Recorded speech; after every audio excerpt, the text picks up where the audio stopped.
Call the Development Review Board to order, January 18, 2016. January 19th, isn't it? Oh, yeah. Just oh, yeah, I'm sorry. First item on our agenda are the minutes from our last meeting. Any corrections? Make a motion to accept. Bill moves to correct. I'll second that. Accept. Barry seconds. All in favor?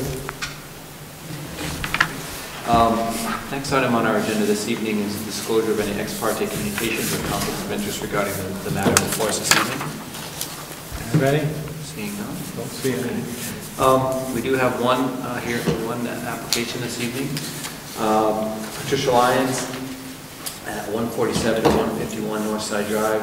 They're seeking approval for a land unit development and a boundary line adjustment for two existing lots and uses on this parcel or on these parcels.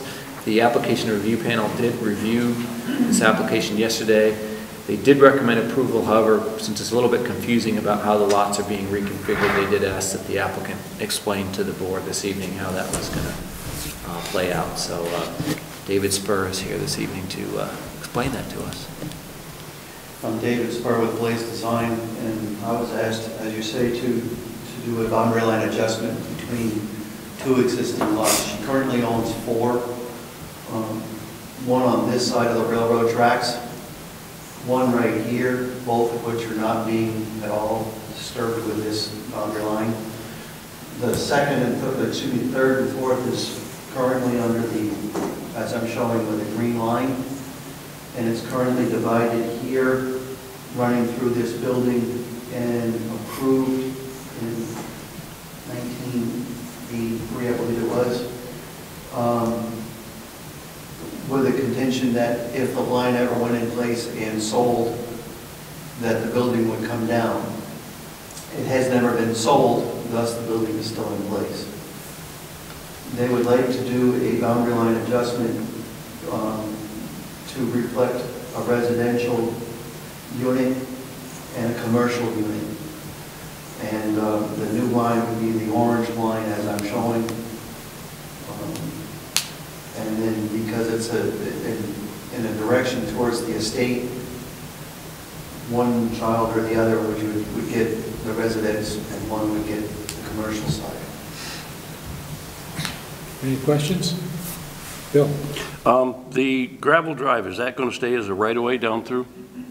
Or is that true? That's an existing gravel driveway, and the way I have it right now is the access from Northside Drive would be up this existing gravel drive into the garage or out in front of the house, yes.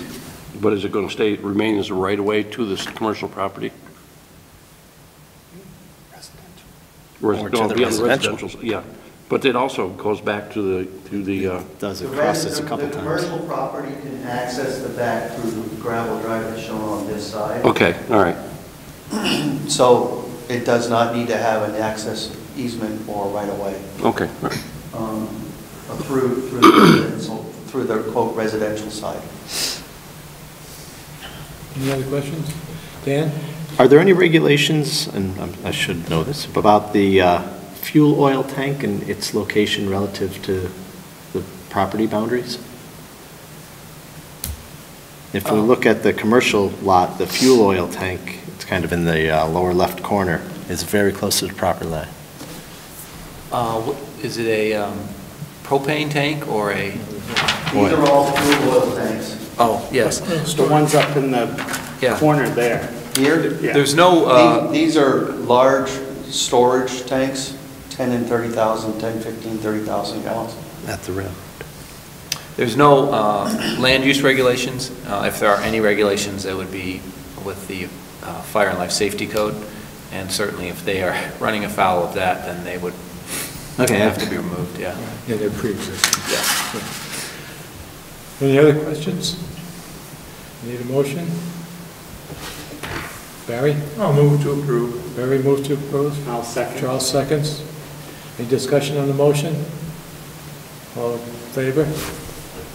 It's unanimous. We're all set. Unless there's any other business this evening, that would conclude our hearing this evening. Any other business? Don't see any. Motion to adjourn? Motion to adjourn. Dan moves to adjourn, Charles seconds, all in favor? Thank you.